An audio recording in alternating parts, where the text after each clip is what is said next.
नमस्कार विद्यार्थी मित्रांनो, विदर्भ IAS अकॅडमीच्या यूट्यूब प्लॅटफॉर्मवर तुमचं सगळ्यांचं स्वागत आहे। आपण मूल्यांकन ही बॅच लॉन्च केलेली आहे। तर बघा, मूल्यांकन बॅचमध्ये काय आपल्याला मिळणार आहे तर काही मुलांना अभ्यास झालेला असतो, त्यांना असं वाटतं की आपला अभ्यास सफिशियंट आहे, पण आता याचं नियोजन कसं करायचं, तर ह्या नियोजनासाठी आणि इतर आपल्याला जे काही अभ्यासासोबत ज्या अडचणी येतात त्या सोडवण्यासाठी ही बॅच आपल्याला कामी येणार आहे। बघा, याच्यामध्ये काय होणार आहे, आपल्याला टॉपिक वाईज जे काही आठवड्याभराचे टार्गेट जे दिलेले जातील त्याच्यावर टेस्ट होणार आहे। ठीक आहे, त्या टेस्ट टॉपिक वाईज टेस्ट होतील, त्याच्यानंतर जे मॉड्यूलवर टेस्ट झालेली असेल त्याची जे चेक केला जाईल आणि रँकिंग लावल्या जाईल। तर पूर्ण महाराष्ट्रभरातले जे विद्यार्थी असतील त्यांची रँकिंग लावल्या जाईल। त्याच्यामध्ये तुम्हाला जे काही प्रॉब्लेम्स येतील ते सगळे प्रॉब्लेम जे आहे त्याच्यामध्ये आधी स्पष्टीकरण दिले जाईल की जे जे अवघड टॉपिक असतील किंवा अवघड प्रश्न असतील त्यांच्यावर स्पष्टीकरण होईल आणि झूम मीटिंगच्या माध्यमातून 1-to-1 मेंटरशिप होणार आहे। म्हणजे काय, तुमचे जे काही प्रॉब्लेम्स असतील अभ्यासाच्या बाबतीतले किंवा अभ्यास करताना येणारे जे अडथळे असतील, म्हणजे तुम्हाला आठवण राहत नाही, फॅक्ट्स लक्षात राहत नाही किंवा मग इतरही काही स्ट्रेस येत असेल, स्ट्रेस मॅनेजमेंट कसं करायचं ह्याबद्दलचे सगळे जे काही तुमचे प्रॉब्लेम आहेत त्याचे सोल्युशन जे आहेत ते याच्या माध्यमातून तुम्हाला दिले जातील। ठीक आहे, तर ही आपली मूल्यांकन बॅच आहे। यासोबतच आपली जी सिंहावलोकन बॅच आहे 2.0 ती सुद्धा चालू आहे। याच्यामध्ये ॲक्च्युली तुम्हाला फास्ट ट्रॅक जे काही आपल्याला प्रीसाठी लागणाऱ्या जे काही सगळ्या गोष्टी आहेत त्या शिकवल्या जात आहेत, तर ही सुद्धा तुम्ही चेकआउट करू शकता। ओके, तर आता आपण जाऊयात आपल्या पुढच्या सेगमेंटकडे। बघा, जिओलॉजीचा आपण फर्स्ट पार्ट पाहिला होता। आपला जे काही जिओलॉजीचा जो सिलेबस होता तो सिलेबस आपण डिकोड करत आहे। तर ह्याच्यामध्ये आता आपण जे नेक्स्ट हे 5वं जे आपला टॉपिक आहे तिथे जाणार आहे, general geology and geochemistry. Actually general geology हा फर्स्ट टॉपिक असतो, कारण सुरुवातच जर आपण सूर्याचं जे काही हे असेल, आपली सोलर सिस्टीम असेल, ती जेव्हा चालू झाली तिथपासून आपण पुढे घ्यायला पाहिजे।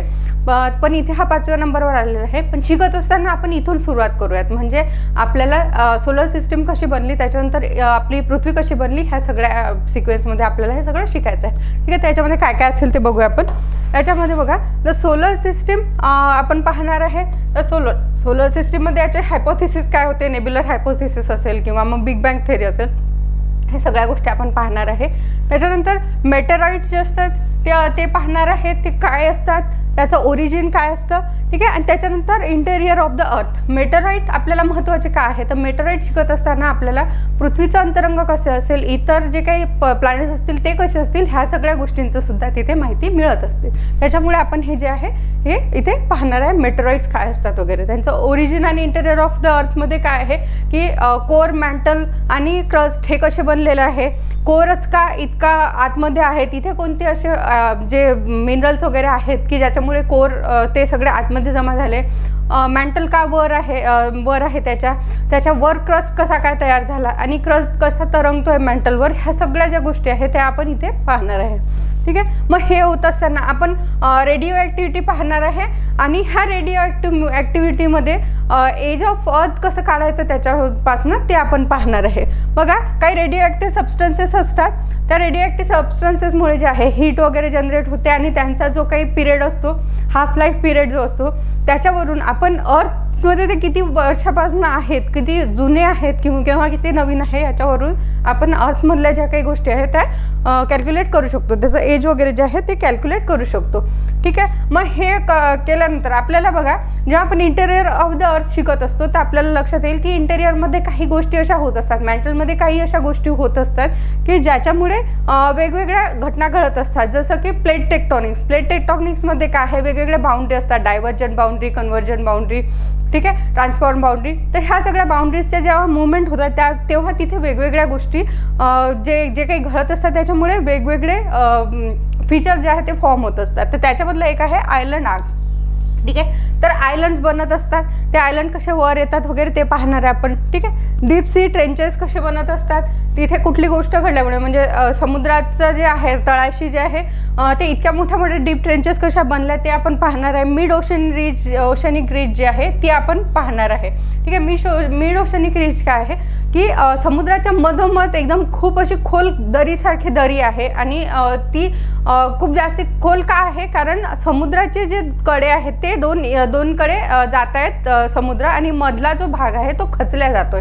ठीक आहे, तर हे असं का होत आहे, याच्या सगळ्या जे काही गोष्टी आहेत त्या आपल्याला इथून आपण जेव्हा इंटेरियर ऑफ द अर्थ शिकू तेव्हा इंटेरियरमध्ये कुठल्या घटना घडत असतात, त्याच्यामुळे इथे वर काय त्याचा परिणाम होत असतो ओशनिक क्रस्ट किंवा कॉन्टिनेंटल क्रस्टवर, ते सगळं आपण याच्यामध्ये पाहणार आहे.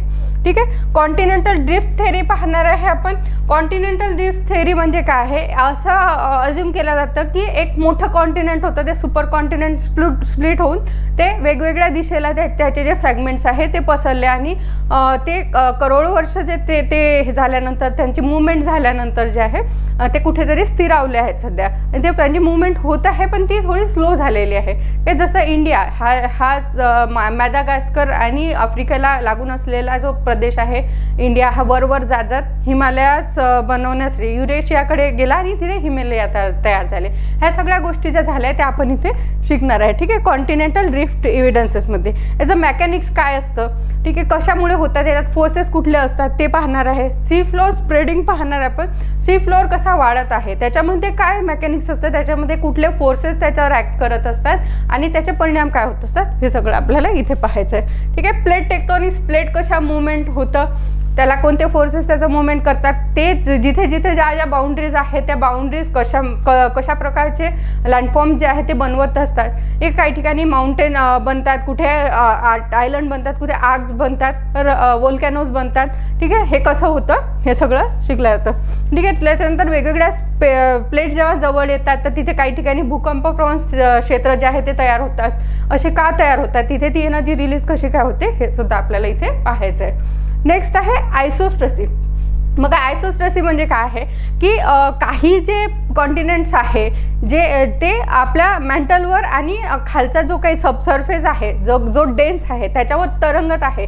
तर हे का होतं, तर बघा पृथ्वीला जे आहे कुठल्याही गोष्टीला एक लेवल मेंटेन करण्याची जे काही टेंडन्सी असते, तर त्या टेंडन्सीमुळे काय होतं आयसोस्ट्रसी त्याला म्हणतात की हे जे मोठे मोठे माउंटेन आहे हे त्यांच्या खालच्या बेसमुळे जे आहे ते तरंगून राहू शकतं, कारण त्याचा बेस डेन्स आहे. काय काही वर्षानंतर बघा तो जो वरचा भाग आहे तो परत खाली येतो आणि त्याची लेवल करायला लागतो. हे सगळे जे फॉर्मेशन डिफॉर्मेशन ज्या प्रोसेसेस आहे हे सगळे आयसोस्ट्रसीमध्ये येत असतात. ओके, नेक्स्ट बघूयात आता.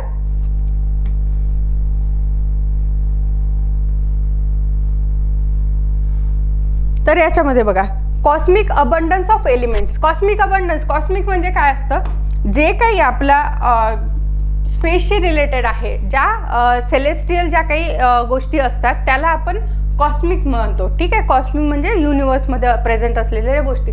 तिथे अबंडन्स ऑफ एलिमेंट म्हणजे कुठले एलिमेंट आहे, तर सुरुवातीला सर्वात आधी हायड्रोजन तिथे होता. ठीक आहे, हे प्रूव्ह झालेलं आहे बऱ्याचशा ऑब्झर्वेशन्समधून वगैरे की हायड्रोजन जो आहे तो सुरुवातीला होता. त्याच्यानंतर तिथे हेलियम आला, त्या हायड्रोजनचे एलिमेंट्स एकत्र येऊन हेलियम बनला. हेलियम नंतर मग कार्बन ऑक्सिजन असे जे काही वेगळे म्हणजे हायर एलिमेंट जे आहे ते बनत गेले. तर तिथे इतक्या जास्ती वेगवेगळ्या प्रोसेसेस झाल्या, हीट होती, ह्या सगळ्यांचं मिळून जे आहे तो एक त्याचा प्रोडक्ट म्हणजे हे वेगवेगळे एलिमेंट जे आहे ते आपल्याकडे फॉर्म झालेले आहे. आपल्या पिरियडिक टेबलमध्ये असलेले जे काही नॅचरल एलिमेंट आहे ते अशा प्रकारेच फॉर्म झालेले आहे. तर सुरुवातीला हायड्रोजनपासूनच सगळं सुरू झालेलं असल्याचं आपल्याला दिसून येतं. ठीक आहे, तर हे जे एलिमेंट आहे जसं की हायड्रोजन, ठीक आहे, हेलियम, त्याच्यानंतर ऑक्सिजन, कार्बन, हे एलिमेंट खूप जास्ती प्रमाणात प्रेझेंट आहे आपल्या ॲटमॉस्फिअरमध्ये आणि त्याच्या बाहेर सुद्धा. ठीक आहे, तर कॉस्मिक प्रेझेन्स जो आहे यांचा तो जास्ती आहे. ह्याच्याबद्दल आपल्याला शिकायचं आहे की कुठला कसा कंपोनंट जो आहे तो डेव्हलप झालेला आहे, का डेव्हलप झालेला आहे, कुठल्या कंडिशनमध्ये डेव्हलप झालं आहे. ठीक आहे, त्याच्यानंतर composition of the planets and meteorites. हे पाहायचं आपल्याला की मेटराइट्स आणि प्लॅनेट्स कशाचे बनलेले आहे. आपल्याला मेटराइट आधी पण पाहिलेला आपल्याला तो शिकायचा आहे. का शिकायचा आहे, तर तिथे कुठल्या प्रकारचा मेटराइट आहे, आयर्न रिच आहे की अदर त्याच्यामध्ये कंटेंट आहे, तर त्याच्यावरनं आपल्या पृथ्वीमध्ये काय असेल, त्याच्या अंतरंगात त्यात काय असेल, त्याच्यानंतर जे प्लॅनेट्स आहे तिथे काय असेल, आणि आता सुद्धा त्या ह्याच्यामध्ये काय चेंजेस चालू असतील, म्हणजे जे काही आपले सेलेस्टियल बॉडीज आहेत तिथे काय काय चेंजेस होत असतील, ह्या सगळ्या गोष्टी ज्या आहेत त्या आपण त्याच्यावरनं शिकू शकतो. तर याच्यात आपण कंपोजिशन ऑफ प्लॅनेट्स पाहणार आहे. ज्या काही प्लॅनेट्सवर आपले जे एक्सप्लोरर जे काही गेलेले आहेत, ठीक आहे, मिशन्स जे गेलेले आहेत तिथून त्यांचे ऑब्झर्वेशन काय आलेले आहे, त्याच्यावरून आपण काही फाइंडिंग्स काढलेले आहेत ते. त्याच्यानंतर मेटरॉइड जे आपल्याकडे आलेले आहे त्याचा स्टडी केल्यानंतर आपण जे काही फाइंडिंग्स आहेत ते त्याच्यात मांडलेले आहेत. तर हे सगळं जे आहे आपल्याला पाहायचं आहे. ओके, नेक्स्ट आहे structure and composition of earth and distribution of elements and stress element. बघा, structure and composition of earth तर काय आहे, हे कुठलं स्ट्रक्चर अँड कंपोजिशन आहे, तर हे मिनरल कंपोजिशन आहे, की कुठले एलिमेंट जे आहे ते कुठे कुठे सिच्युएट झालेले आहे, ते का झालेले आहे, त्याचे कारण काय आहे, त्याच्या डेन्सिटीज किंवा त्याचा ॲटॉमिक मास वगैरे ह्या सगळ्या गोष्टींवरून जे आहे त्याची जी हे आहे सिच्युएशन आहे ते तिथेच का आहे पर्टिक्युलर, तर ते आपण इथे शिकायचं आहे. ठीक आहे, तर हे आणि याचं डिस्ट्रीब्युशन कुठे कुठे आहे, कोणत्या कोणत्या एरियामध्ये आहे, ते त्याचे रिझन्स काय आहे, की या पर्टिक्युलर रिजनमध्ये पर्टिक्युलर मिनरल्स का सापडतात, एलिमेंट्स का सापडतात, याच्याबद्दल सुद्धा आपण इथे माहिती घेणार आहे. आणि ट्रेस एलिमेंट जे की थोडे छोट्या प्रमाणात असतात पण हे इम्पॉर्टंट असतात आपल्यासाठी, इकॉनॉमिकली इम्पॉर्टंट आहे. तर असे जे एलिमेंट आहे त्याचा सुद्धा आपण इथे स्टडी करणार आहे. ठीक आहे, नंतर एलिमेंट्स ऑफ क्रिस्टल केमिस्ट्री. ठीक आहे, क्रिस्टल केमिस्ट्रीमध्ये काय पाहणार आहे आपण, क्रिस्टल कसे फॉर्म होतात, कुठले बॉन्ड असतात त्याच्यासाठी, ते कुठले बॉन्ड कशा कशा स्ट्रक्चरसाठी कारणीभूत असतात, ह्या सगळं आपण त्याच्यामध्ये पाहणार आहे. केमिकल बॉन्ड्स पाहणार आहे इथे, आयोनिक कोव्हॅलंट बॉन्ड वगैरे ते सगळं पाहणार आहे. कोऑर्डिनेशन नंबर्स काय असतात ते पाहणार आहे आपण. कोऑर्डिनेशन नंबर म्हणजे काय आहे, की आयनमध्ये ते कसे सिच्युएट झालेले असतात ते नंबर जे रिप्रेझेंट करतात ते आपण पाहणार आहे. ठीक आहे, आयसोमॉर्फिझम अँड पॉलिमॉर्फिझम. तर याच्यामध्ये काय असतात, आयसोमॉर्फिझम म्हणजे काय आहे, की दोन वेगवेगळ्या एलिमेंट्सचं स्ट्रक्चर सेम असतं, आणि पॉलिमॉर्फिझम म्हणजे काय असतं, की सिमिलर एलिमेंट त्याचे वेगवेगळे फॉर्म्स असू शकतात. ठीक आहे, तर ह्या गोष्टी ज्या आहे ह्या आपण इथे शिकणार आहे. ठीक आहे, एलिमेंटरी थर्मोडायनामिक्स पाहणार आहे आपण, की एलिमेंटरी डायनामिक्समध्ये काय येतं, की ह्याचे जे काही टेम्परेचर ज्या डिफरन्सेस असतात त्याच्या सगळ्या आपण जे टेक्निकल हे आहेत ते पाहणार आहे, टेक्निकल टर्म्स ज्या आहेत त्या पाहणार आहे आपण त्याच्याशी रिलेटेड. ओके, ह्या एलिमेंट्सचा त्याच्या टेम्परेचरचा त्यांच्यावर इफेक्ट किंवा ह्या एलिमेंट्समुळे असणारं जे काही टेम्परेचर डिफरन्स असतं हे सगळं आपण शिकणार आहे. नेक्स्ट पहा,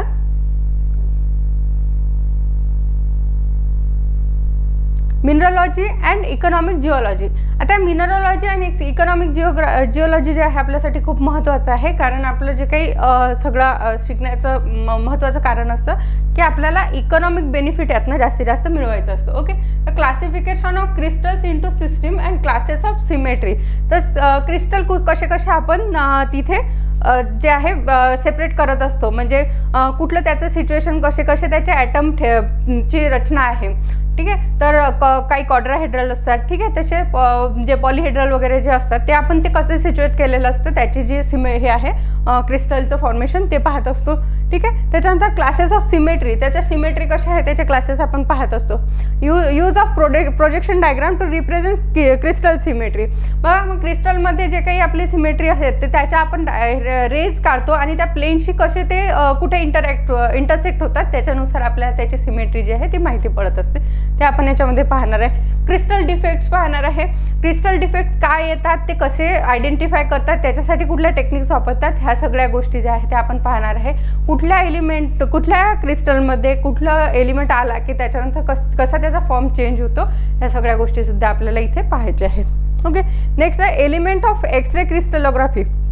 बघा, जेव्हा एक्सरे आपण एखाद्या याच्यामध्ये पास केला तर त्याच्यानंतर त्याचे काही जे काही रिॲक्शन्स आहेत किंवा त्या याच्यामधनं रिफ्रॅक्शन वगैरे कसं होईल तो हे कसा स्टडी केला जातो याच्यातून एक्सरे त्याच्यामध्ये पास करून, की त्याचा रिफ्रॅक्शन होत आहे का, की ते ॲब्सॉर्ब होत आहे. ओके, त्याचा फॉर्म कसा चेंज होत आहे, ह्या सगळ्या गोष्टींचा जो स्टडी असतो हे आपण इथे एक्सरे क्रिस्टलोग्राफीमध्ये पाहणार आहे.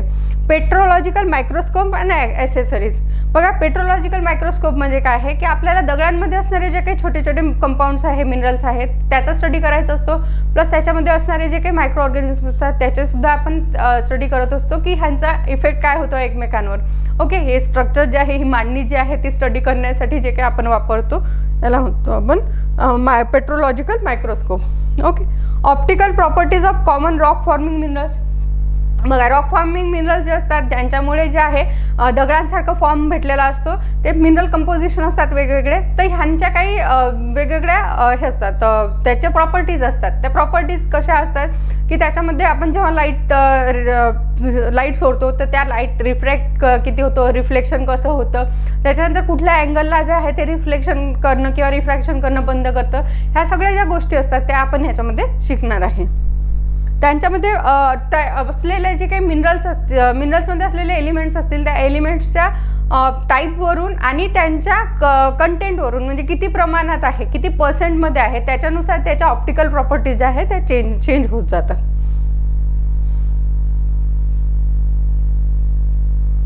नेक्स्ट आहे बघा पॉलिक्रोइझम आणि extension angle, double refraction, refringence, twinning. ह्या सगळ्या गोष्टी ज्या आहे ह्या ऑप्टिकल जे काही आपण त्याच्यावर रेज पास करणार आहे तर त्याच्याशी रिलेटेड आहे. बघा, याच्यामध्ये आपल्या जे काही रे पाठवलेला असेल तर त्याच्यामधनं वेगवेगळे जे काही रेज निघतात, म्हणजे कलर जे काही शो करतात ते सगळं इथे येतं. एक्सटेन्शन अँगल जे असतात ते कुठल्या कुठल्या अँगलनी हे होतं ते पाहायचं असतं. ठीक आहे, डबल रिफ्रॅक्शन कसं होतं, जे काही आपले रेज पाठवलेले असतात ते वेगवेगळ्या डेन्सर मीडियममधून रेअर मीडियमवरून डेन्सर मीडियममध्ये गेल्यानंतर ते कसे रिॲक्ट करतात, कशी त्यांची पाथ जी आहे ते चेंज होत जाते, हे सगळं आपण इथे पाहणार आहे.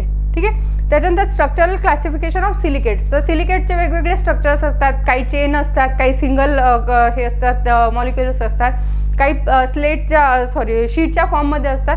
तर हे सगळे जे काही स्ट्रक्चरल जे त्याचे चेंजेस असतात, क्लासिफिकेशन असतं ते आपण पाहायचं आहे. Okay, common minerals of igneous and metamorphic Roxx. बघा, इग्नियस आणि मेटामॉर्फिक रॉक जे आहे ते आपल्यासाठी सर्वात महत्त्वाचे शिकायला, कारण बरेचसे जे आहे पृथ्वीच्या आत असतात आणि जिओलॉजीमध्ये आपण पृथ्वीच्या अंतरंगाचा स्टडी जास्ती करत असतो. तर ह्याच्यामध्ये असलेले जे रॉक्स आहे तर याच्यामध्ये कुठले मिनरल्स सापडतात, कुठल्या ठिकाणी कोणते मिनरल जास्ती डेव्हलप झालेले आहेत, हे सगळं आपण इथे शिकणार आहे. मेटामॉर्फिक रॉकमध्ये पण सेम आहे की आपल्या इथे जेव्हा काही भूगर्भात काही प्रक्रिया होत असतात तेव्हा खालून वरून खाली असे काही दगडांचे स्ट्रक्चर जे आहे ते खालीवर होत असतात भूगर्भातल्या काही प्रक्रियांमुळे. जसं भूकंप झाल्यानंतर काही जमीन आत धसल्या जाते, त्याच्यानंतर जेव्हा लावा वगैरे बाहेर पडतो तर आतली वरची जमीन जी आहे ती त्या लाव्याखाली झाकल्या जाते. ह्या सगळ्यांमुळे जे आहे मेटामॉर्फिझम जे होत असतं त्याच्यामध्ये खूप चेंजेस झालेले असतात. तर हे आपण शिकल्यानंतर आपल्याला तिथे झालेले जे जिओलॉजिकल इव्हेंट्स आहे ह्याचं खूप चांगली जी आहे माहिती मिळू शकते. ओके, तर ह्याच्यासाठी आपण ह्या दोन्ही गोष्टी शिकणार आहे की कॉमन मिनरल्स त्याच्यामध्ये कोणते असतात, मग ते कसे कसे कॅरेक्टर्स जे आहे शो करतात वेगवेगळ्या फेजेसमध्ये किंवा तिथे झालेल्या घटना आहेत त्याच्यामध्ये. याच्यामधून आपल्याला रॉक किंवा मिनरल्सची जी काही हे असेल माहिती आहे ती मिळू शकते. ठीक आहे, आता geology of important Indian deposits. कोणकोणते इंडियन डिपॉझिट जे आहे जे आपल्यासाठी इम्पॉर्टंट आहेत तर बघा, aluminium, chromium, copper, gold, iron, lead, zinc, manganese, titanium, uranium. ठीक आहे, ह्या सगळे जे आहे आपल्याला हे सगळे पाहायचे आहेत. थोरियम आणि इंडस्ट्रियल मिनरल्स. जे इंडस्ट्रियल मिनरल्स आपल्यासाठी इम्पॉर्टंट आहे ते सुद्धा आपण इथे पाहणार आहे. तर बघा, ॲल्युमिनियम, क्रोमियम हे जे आपण सगळे मिनरल्स पाहतोय ह्यांचं एक्स्ट्रॅक्शन कसं करायचं, यांचे ओर्स कसे काढायचे, त्यांना त्याच्यानंतर जे आहे इकॉनॉमिकली इम्पॉर्टंट फॉर्ममध्ये जे कुठल्या फॉर्ममध्ये आपण यूज करत असतो त्याच्यामध्ये कन्वर्ट कसं करायचं, त्याच्यासाठी कुठल्या प्रोसेसेस वापरतात, ह्या सगळ्या गोष्टी आपण पाहणार आहे. कोणत्या एलिमेंटचे ओर जे आहे म्हणजे जे बेनिफिशियली आपण त्याला काढू शकू तर असे कुठले ओर्स आहेत ते आपण पाहणार आहे याच्यामध्ये. आणि मग त्याच्यानंतर त्याचा उपयोग कुठे त्याचं डिस्ट्रीब्युशन कुठे कोणते ओर्स जे आहेत ते आपल्याला सापडतील, ते का सापडतील, ते पर्टिक्युलर रॉक फॉर्मेशनमध्येच का बनले आहे, पर्टिक्युलर पिरियडमध्येच तिथे का बनले आहेत, याचं सुद्धा आपण अकाउंट जे आहे ते इथे घेणार आहे.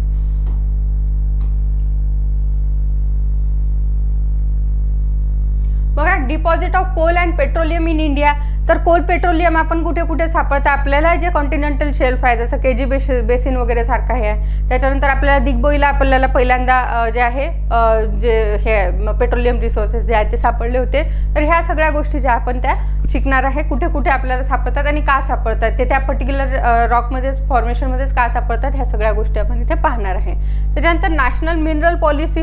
बघा आपण मिनरल एक्स्ट्रॅक्शन करणार, मिनरल कुठे आहे त्याचं आपण डिस्ट्रीब्युशन पाहिलं, त्याचे स्ट्रक्चर्स वगैरे सगळ्या गोष्टी पाहिल्या. त्याच्यानंतर एक्स्ट्रॅक्शन करायच्या प्रोसेस वगैरे सगळ्या पाहिल्या. पण मग ते करत असताना काही गव्हर्नमेंटच्या पॉलिसीज असतात, तर त्याच्यापैकीच एक आहे मिनरल पॉलिसी. ठीक आहे, नॅशनल मिनरल पॉलिसी. ही पॉलिसी आपण पाहणार आहे की कसं एक्स्ट्रॅक्शन करायचं आणि त्याच्यासाठी काय रिस्ट्रिक्शन्स असणार आहे, कुठल्या लेवलला ते अलाउड असणार आहे वगैरे, ह्या सगळ्या गोष्टी ज्या आहेत त्याच्यामध्ये दिलेल्या आहेत. ओके, नेक्स्ट आहे conservation and utilization of mineral resources. Mineral resources finite resources आहे. ठीक आहे, ते संपणार आहे कधीतरी, तर त्याचा वाईज यूज केला गेला पाहिजे, त्याचं ओव्हर एक्सप्लॉयटेशन झालं नाही पाहिजे. याच्यासाठी जे आहे आपण याचं कन्झर्वेशन आणि बेटर युटिलायझेशन जे आहे ते करणार आहे. ठीक आहे, तर ह्या सगळ्या स्ट्रॅटेजीज असतील ते आपण इथे शिकणार आहे. नेक्स्ट आहे बघा methods of prospecting, ecological, geophysical, geochemical आणि बॉटनिकल टेक्निक्स ऑफ सॅम्पलिंग. बघा प्रॉस्पेक्टिंग काय असतं की आपल्याला कुठे कुठे कुठले मिनरल्स वगैरे सापडत आहेत. ठीक आहे, तर त्याच्यासाठी जे आपल्याला माहिती असतं की हे रिसोर्सेस आपल्याकडे आहेत, तर त्याचा आपण एक अकाउंट बनवतो की आपल्याकडे एवढे रिसोर्सेस आहे, आपण त्याला असं एक्स्ट्रॅक्ट करू शकतो आणि त्याचा असा बेनिफिट घेऊ शकतो. तर हे सगळ्या ज्या गोष्टी असतात, हे जे आपण स्टडी करून जे काही आपण फाइंडिंग्स मिळवलेले असतात, तर या सगळ्याला म्हणतात प्रॉस्पेक्टिंग. तर ठीक आहे, तर जिओलॉजिकली जे काही आपल्याला इम्पॉर्टंट असलेले जे काही मिनरल्स वगैरे आहेत ते मिळू शकतात. ठीक आहे, जिओफिजिकल, नंतर जिओकेमिकल आणि जिओबॉटनिकल, ह्या सगळ्या जे काही इम्पॉर्टंट गोष्टी आहे आपल्यासाठी, ह्याचं सॅम्पलिंग कसं करायचं, प्रॉस्पेक्टिंगसाठी सॅम्पल्स वगैरे कलेक्ट करावं लागतं, ते कसे करायचे याच्यासाठी टेक्निक दिलेले आहे, त्या टेक्निक आपण इथे पाहणार आहे. ठीक आहे, estimation of results of over. तर आपल्याकडे ओव्हर जे आहेत त्याच्यामधून ज्याच्यामधून आपण एलिमेंट्स एक्स्ट्रॅक्ट करतो, असे जे मिनरल्स असतात, तर ते मिनरल्स जे आहेत ते आपल्याला कुठे कसे मिळतील, किती मिळतील, तर याच्यासाठी एस्टिमेशन कसं काढायचं, याचं सगळ्याची माहिती जी आहे आपण याच्यामध्ये घेणार आहे या पॉईंटमध्ये. Method of exploration and mining metallic ores, industrial minerals and marine mineral resources. बघा आपल्याला एक्सप्लोरेशन करायचं असतं, आपल्याला शोधायचं असतात नवीन मिनरल, कारण आपली जी आहे गरज वाढत आहे आणि आपल्याकडे असलेले जे काही रिसोर्सेस आहेत ते एक्झॉस्ट होत आहे. मग नवीन रिसोर्सेस आपल्याला पाहायचे आहेत, तर मग त्याचं एक्सप्लोरेशन कसं करायचं, त्याच्यासाठी कुठल्या टेक्निक वापरल्या जातात. काही सॅटेलाइट्स वगैरे वापरल्या जातात आणि आपल्याला मिनरल रिसोर्सेस कुठे कुठे असतील, डिपॉझिट कुठे असतील, ते आपल्याला वेगवेगळे जे रेडिएशन वगैरे वापरून जे आहे त्याचा स्टडी करू शकतात. ठीक आहे, त्याच्यानंतर आणखी कुठल्या ज्या लँड बेस्ड जे आहे कुठले टेक्निक्स आहे ज्याच्यामुळे आपल्याला लक्षात येतं की इथे रिसोर्सेस असतील, त्या रिसोर्सचं एस्टिमेशन म्हणजे ते किती असतील, किती प्रमाणात तिथे साठी असतील की जे आपण इकॉनॉमिकली जे आहे एक्स्ट्रॅक्ट करू शकतो, आपल्याला ते बेनिफिशियल असेल तेवढं एक्स्ट्रॅक्ट करणं, त्याच्यामध्ये ती टेक्नॉलॉजी आणि ते सगळं जे एफर्ट्स आहे आपल्याला त्यात पे ऑफ होईल, एवढे जास्त कुठे रिसोर्सेस भेटतील ते सगळं आपण इथे पाहत असतो. ठीक आहे, मेथड ऑफ एक्सप्लोरेशन जे आहे ते आपण इथे पाहणार आहे. मेटॅलिक ओअर्ससाठी कुठले असतील, त्याच्यानंतर इंडस्ट्रियल मिनरल्स, जे इंडस्ट्रीसाठी लागणारे जे मिनरल्स आहे, नॉन मेटॅलिक जे काही हे असतील ते, त्याच्यानंतर marine mineral resources. Marine mineral resources बघा खूप सारं, म्हणजे आपल्याला माहिती आहे की आपला जो समुद्र आहे तो खूप पोटेंट आहे, आपले जे ओशन्स आहे याच्यामध्ये ह्यूज नंबर ऑफ रिसोर्सेस आहे. इव्हन आपण काही डिस्कवर सुद्धा करू शकलो नाही, पण ते काढायला, ते एक्स्ट्रॅक्ट करायला आपल्याकडे टेक्नॉलॉजी तेवढी इफिशियंट नाही आहे, ते इकॉनॉमिकली आपल्याला खूप महाग पडतात. पॉलिमेटॅलिक नोड्युल्स असतात बघा, ते जे आहे याच्या समुद्राच्या तळाशी पडून असतात, ते आपण आणू शकतो. ठीक आहे, पण ते आणत असताना तिथून मिथेन गॅस सारखे जे गॅसेस रिलीज होतात वगैरे असे धोके आहेत. ठीक आहे, तर हे कसं करायचं, त्याचं एक्स्ट्रॅक्शन कसं करायचं, एक्सप्लोरेशन कसं करायचं, ह्या सगळ्या गोष्टी आपण इथे पाहणार आहे. नेक्स्ट आहे बघा, आपण आतापर्यंत मेटामॉर्फिक आणि जे आपले हे असेल बाकी रॉक्स जे आहेत ते आपण पाहिलेलं आहे. ठीक आहे, बेसिक रॉक आणि मेटामॉर्फिक रॉक. आता आपल्याला पाहायचं आहे सेडिमेंटरी आणि सेडिमेंटॉलॉजी अँड सेडिमेंटरी पेट्रोलॉजी. तर याच्यामध्ये काय आहे, आपण सेडिमेंटरी रॉकबद्दल जी आहे ती माहिती घेणार आहे. तर सेडिमेंटरी रॉक कसे असतात, त्यांची प्रोसेस असते फॉर्मेशनची ती कशी असते, कसे फॉर्म होतात. बघा हे सेकंडरी रॉक आहे, म्हणजे प्रायमरी जे काही आपले रॉक असतील ते घासून जे त्याचं जे काही त्याचं डिग्रेडेशन होईल, वेदरिंग होईल, त्याच्यामधनं जे काही सेडिमेंट्स येतील ते सगळे असे थरावर थर बसत जातील. ठीक आहे. तर ते जेव्हा कॉम्पॅक्ट होतात, त्याच्यावर प्रेशर येतं, खूप वर्ष ते एका ठिकाणी राहतात, त्याच्यानंतर ते कॉम्पॅक्ट होऊन त्यांचं लिथिफिकेशन होतं, म्हणजे ते रॉकमध्ये त्याचं कन्व्हर्जन होतं. तर हे सगळे जे आहे ते कसे बनतात, त्याच्या प्रोसेसेस काय असतात, ठीक आहे, डायजेनेसिस अँड लिथिफिकेशन काय असतं, ह्या सगळ्या आपण याच्यामध्ये पाहणार आहे. ठीक आहे. नंतर क्लास्टिक आणि नॉन क्लास्टिक रॉक्स आणि देअर क्लासिफिकेशन. तर क्लास्टिक नॉन क्लास्टिक काय असतात ते पाहणार आहे. ठीक आहे. Petrography and depositional environment. तर तिथलं जे काही रॉक असेल तर त्याची आपण इन्फॉर्मेशन घेणार आहे. तिथलं एन्व्हायरमेंट जे आहे त्याच्या रिलेशनमध्ये ते कसे वर्क करतील हे सगळं पाहणार आहे. ठीक आहे. Sedimentary facies and provinces. तर सेडिमेंट कुठे कुठे सेडिमेंटरी रॉक सापडतात, का सापडतात, त्यांची ओरिजिन तिथेच का आहे, कुठले जे काही रिझन्स असतील त्याच्यामुळे ते बनलेले आहे, आणि त्यांचे जे पट्टे आहेत ते कुठल्या याच्यामध्ये कोणत्या मिनरल्सचे सेडिमेंट जे आहे ते सापडतात, आणि त्याचे रॉक कसे फॉर्म झालेले आहे, त्याचे जे काही रेंजेस असतील ते आपल्याला सगळं इथे शिकणार आहे. त्याला आपण म्हणणार प्रोव्हिन्सेस. नेक्स्ट बघा, sedimentary structure and their significance. तर ते स्ट्रक्चर कसं असणार आहे, त्यांच्यामध्ये जे काही आपलं सेडिमेंट जे आहे ते जमा झालेले असतील तर ते वेगवेगळ्या फॉर्ममध्ये जमा झालेले असतील, प्रत्येक ठिकाणी वेगळे असतील. एन्व्हायरमेंटल फॅक्टर्स असू दे किंवा जिओलॉजिकल फॅक्टर्स असू दे, त्याच्यामुळे त्यांचं स्ट्रक्चर जे असेल किंवा त्याची जी सिमेट्री वगैरे असेल ती सगळी चेंज झालेली असते, त्यांचे कलर्स वगैरे चेंज झालेले असतात. ठीक आहे. मिनरल्स वेगळे असतात, त्याच्यामुळे त्यांचं जे काही आउटर अपिअरन्स जे असतं ते सगळं वेगळं असतं.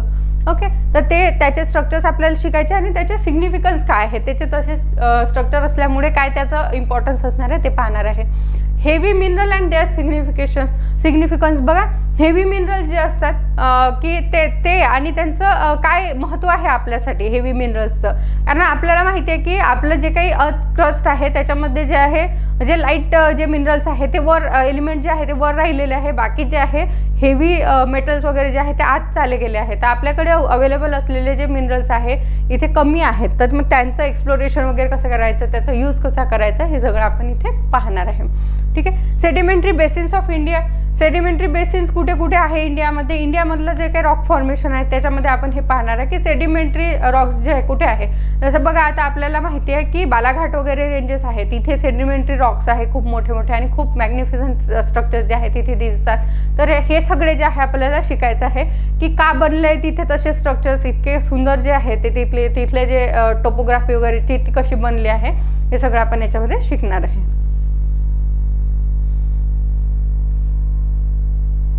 बघा, hydrology and environmental ecology. Hydrology म्हणजे काय आहे की हायड्रो म्हणजे पाणी, तर पाण्याशी रिलेटेड ज्या काही गोष्टी आहे, hydrologic cycle and genetic classification of water. तर बघा, हायड्रोलॉजिक सायकल म्हणजे पाण्याचं कसं जे मुवमेंट आहे ती कशी होत असते एन्व्हायरमेंटमध्ये ते आपण इथे शिकणार आहे.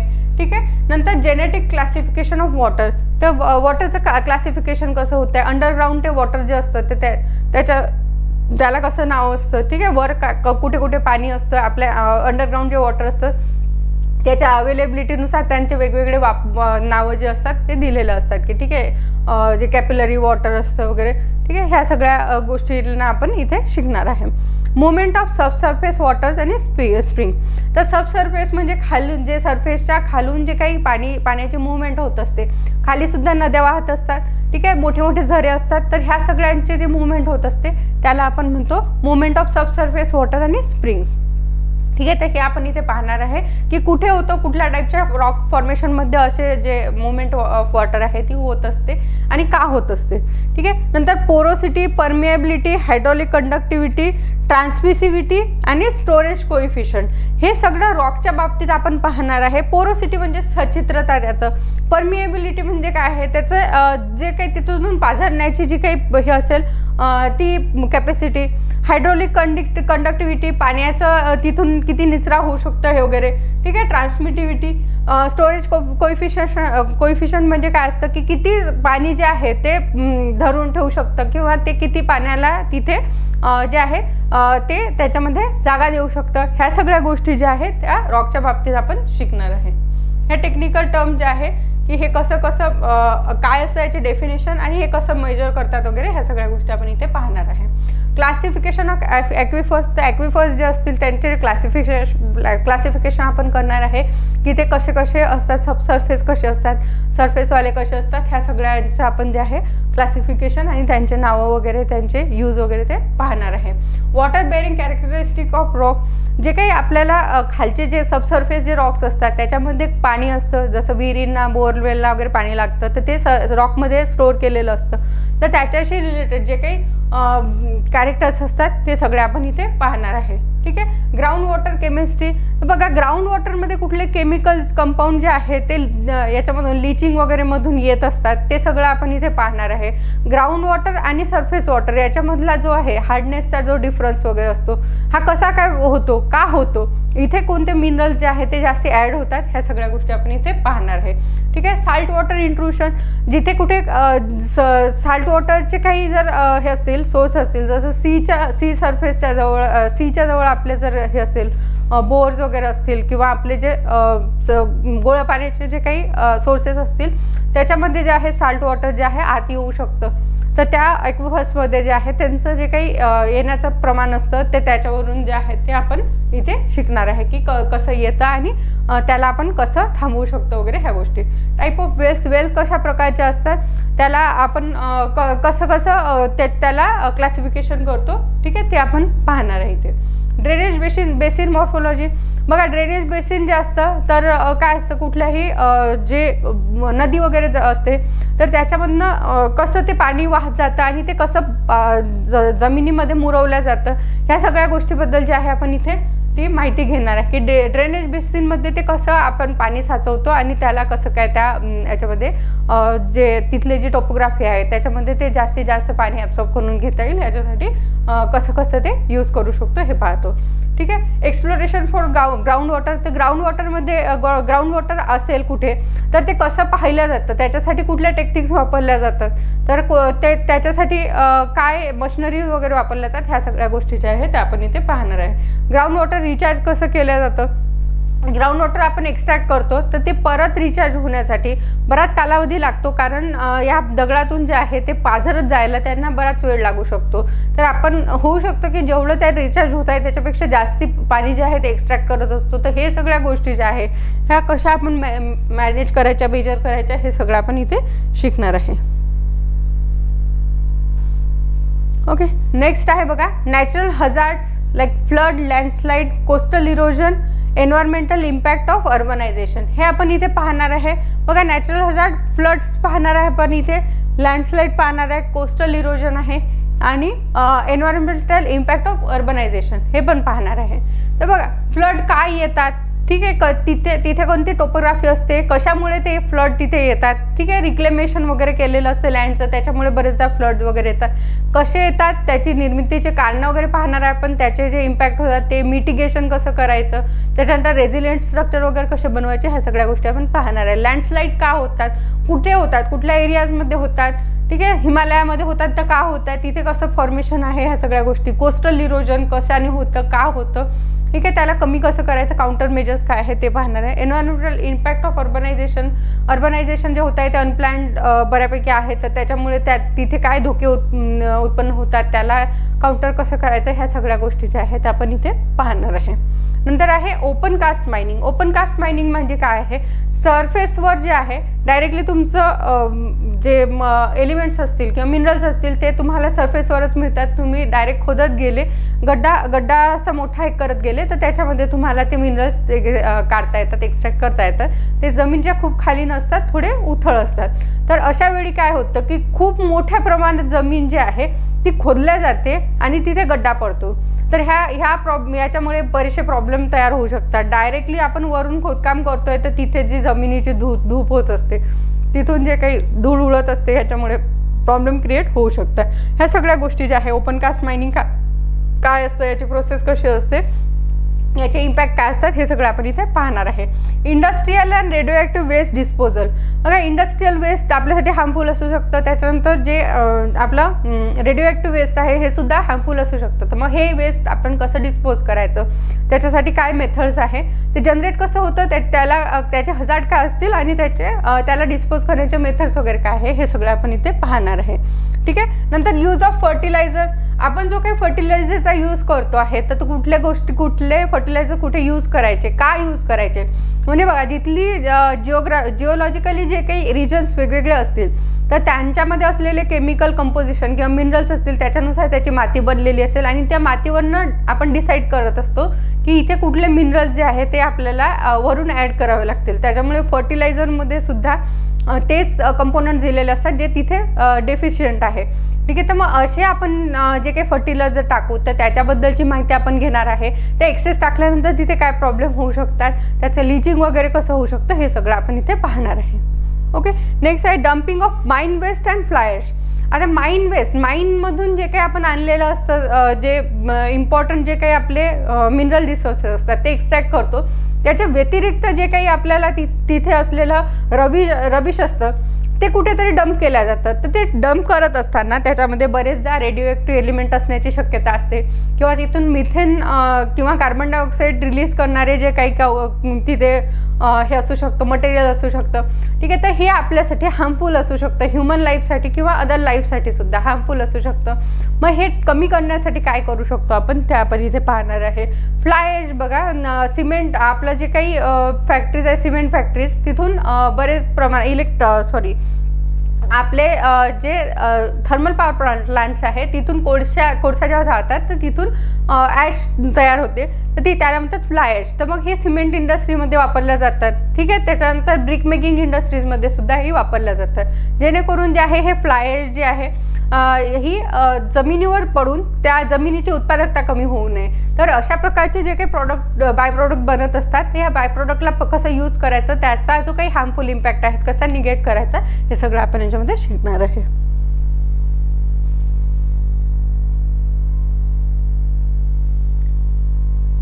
बघा, नेक्स्ट आहे वोल्कॅनो. वोल्कॅनो पाहणार आहे आपण की काय याचे कॉजेस असणार आहे, प्रोडक्ट्स काय असणार आहे, त्याच्यातून बनणारे प्रोडक्ट काय असणार आहे, वोल्कॅनिक बेल्ट कुठे कुठे असणार आहे, वोल्कॅनो कसे तयार होतात याच्यासाठी आपण जेव्हा पृथ्वीचं अंतरंग शिकणार आहे त्याच्यानंतर आपण हे पाहणार आहे की वोल्कॅनोज काय असतात, ते कसे बनतात. ठीक आहे. वोल्कॅनोचे प्रकार कसे असतात, त्याचे कॉजेस आणि त्याचे जे काही परिणाम असतील ते काय असतात, वोल्कॅनिक बेल्ट कसे तयार होतात, वोल्कॅनिक आग कशा तयार होतात, या सगळ्या गोष्टी ज्या आहे आपण इथे पाहणार आहे. नेक्स्ट आहे अर्थक्वेक. अर्थक्वेक कसे येतात, कशामुळे येतात, ठीक आहे, त्याचे कॉजेस काय असतात, स्ट्रक्चर कसं असतं तिथे त्याच्यामुळे ते एनर्जी रिलीज होते. ठीक आहे. अर्थक्वेकमध्ये त्याच्यानंतर त्याचे कॉजेस आहे, इफेक्ट आहे, ते झाल्यानंतर काय होतं, अर्थक्वेकचे बेल्ट कोणते कोणते आहे, ठीक आहे, कुठे कुठे अर्थक्वेक होतात आणि ते का होतात त्याच्या मागचे रिझन सुद्धा आपण इथे प्रत्येक बेल्टचा मागचं रिझन काय आहे ते पाहणार आहे. ठीक आहे. सिस्मिसिटी ऑफ इंडिया. इंडियामध्ये काय याची सध्या सिच्युएशन आहे, कुठे जास्ती अर्थक्वेक येतात, येण्याचे पुढे चान्सेस आहे, का आहेत असं, हे सगळं आपण इथे पाहणार आहे. ठीक आहे. Intensity and magnitude. इंटेन्सिटी कशी मोजतात, मॅग्निट्यूड कसा मोजतात आणि सेसेमोग्राफ काय असतात हे सगळ्यांची माहिती आपण इथे घेणार आहे. ठीक आहे. तर हे करत असताना S waves, P waves, L waves हे काय असतात, ठीक आहे, याचा उपयोग करून आपण पृथ्वीचं अंतरंग कसं आहे हे कसं शोधून काढलं, ह्या सगळ्या गोष्टी सुद्धा आपण सोबतच शिकणार आहे. नेक्स्ट आहे pollution of ground and surface water. बघा, पोल्युशन कसं होतं आहे, ग्राउंड वॉटरचं, सरफेस वॉटरचं, मराईन पोल्युशन कसं होतं आहे, हे सगळ्या गोष्टी आपण इथे पाहणार आहे. मायनिंगमुळे वगैरे, इंडस्ट्रियल यूजमुळे किंवा जे हाऊसहोल्ड याच्यामुळे हे जे आहे आपण सरफेस वॉटर आणि सबसर्फेस वॉटर कसं पोल्यूट करतोय, या सगळ्या गोष्टी आपण इथे शिकणार आहे. त्याचे कॉजेस, इफेक्ट आणि त्याच्यावर प्रिव्हेन्शन कसं करायचं, या सगळ्या गोष्टी याच्यात इन्क्लूड असणार आहे. Environment protection, legislative measures in India. Environment प्रोटेक्शनसाठी कुठले आपण लेजिस्लेटिव्ह मेजर्स घेतलेले आहे, तर त्याच्यामध्ये आपण पोल्युशन कंट्रोल करण्यासाठी वेगवेगळे पोल्युशन कंट्रोल लॉज केलेले आहे, एअर वॉटर पोल्युशनसाठी. ठीक आहे. रेडिओ ॲक्टिव्ह वेस्ट जनरेट झालं तर ते डिस्पोज करण्यासाठी, बायोमेडिकल वेस्ट डिस्पोज करण्यासाठी, असे वेगवेगळे रेंज ऑफ लॉज जे आहे आपण इथे बनवलेले आहेत, ते सगळे आपण याच्यामध्ये या हेडमध्ये घेणार आहे. ठीक आहे, तर हे बघा हा आपला सिलेबस जे आहे तो कंप्लीट झालेला आहे. तर आपल्याला सगळ्यात महत्त्वाचं हे आहे की हा जो सिलेबस आहे हा थोडा रॅन्डम आहे.